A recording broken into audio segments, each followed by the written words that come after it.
Musonius Rufus, from amongst the Stoics, says also, "It is in constantly paying attention to oneself that one assures one's salvation," or Seneca, "You must attend to your soul, attend to yourself, lose no time doing so. Retire into yourself and stay there." Dio of Prusa gives one lecture over to the necessity of an eis eoton anachoresis, a retreat into oneself. And Galen, recalling how much time it is necessary to train a doctor, an orator, or a grammatician, thinks that even more time is necessary to become a good man. Years and years, he says, spent in occupying yourself with yourself. Epictetus, in one of his diatribae, gives this definition of human being. Man is this unique kind of beings on the earth who have to take care of themselves. Nature has provided animals with everything they need. Humans don't have the same natural equipment, but we must understand that the necessity of taking care of ourselves is also a supplementary gift which has been bestowed. God has confided us to ourselves, giving us by this means the possibility and the duty of being free. For Epictetus, the epimeleia heotu, which is ontologically linked to human finitude, is the practical form of freedom. And it is by taking care of himself that human being becomes similar to God, God who has nothing else to do than taking care of himself. For us now, the notion of epimeleia heotu is faded and obscure. It seems to have been covered over either by the Socratic precept, gnoti seoton, or by the Christian principles of asceticism, which implies renouncing to oneself. To that extent that if we are asked, what was the most important moral principle and the most characteristic in ancient philosophy, the answer which comes immediately to mind is not epimele seoto, take care of yourself, but, as you know, gnoti seoton, know yourself. Perhaps our philosophical and historical tradition has somehow overrated the importance of the gnoti seoton, of the know yourself.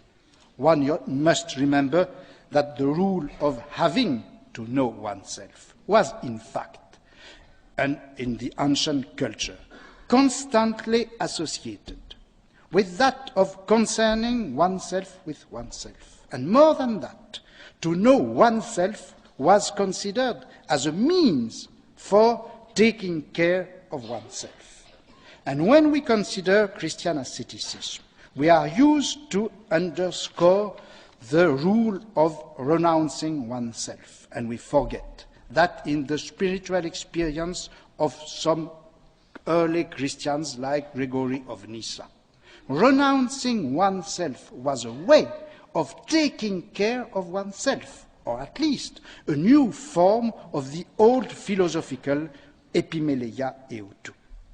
And I think that we have to be aware that those two great figures of the Western experience of the self-knowledge and asceticism, those two great figures are rooted in this multi-secular tradition of the care of the self being at the same time in the Greco-Roman culture a notion, a precept, an attitude and a technique, a practical matrix for the experience of the self.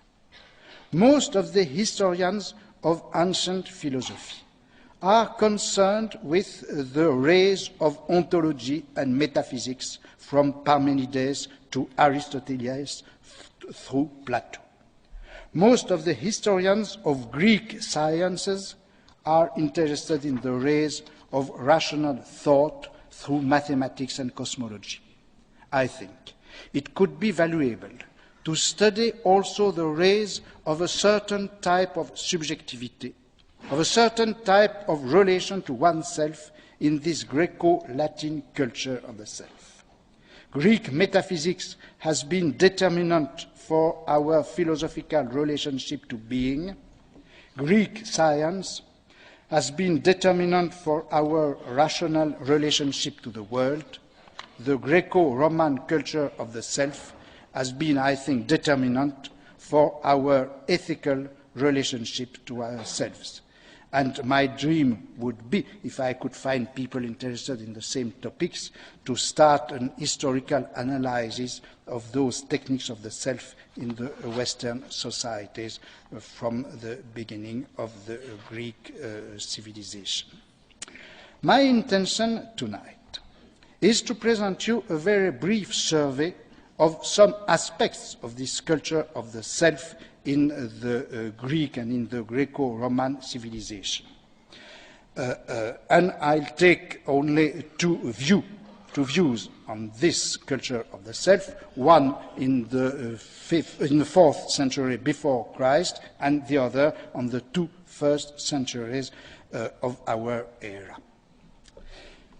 It has been sometimes said that the culture of the self in the Greco-Roman society was linked to the decay of the old political and social structures, the decline of the cities, the decline of the old and traditional aristocracies, the development of autocratic regimes, the increasing importance of private life could have been factors for the rise of a so-called individualism. But my hypothesis is that those historical processes, if they really took place, may have produced some changes in the culture of the self, but they are not, by themselves, the reason for the high value attributed to the care of the self. And this care of the self is very well known and very highly valued since at least the 4th century before Christ.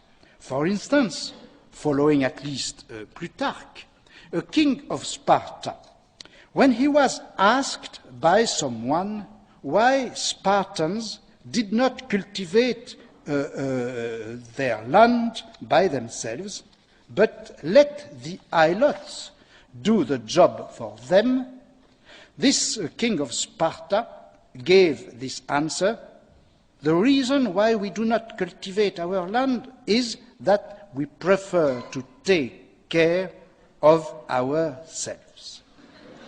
And in Xenophon, in the Cyropaedia, we see Cyrus, a model of a great king and a good man, following Xenophon.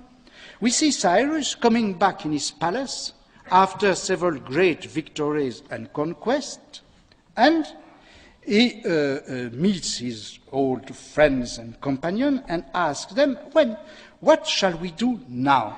And Cyrus himself gives the answer.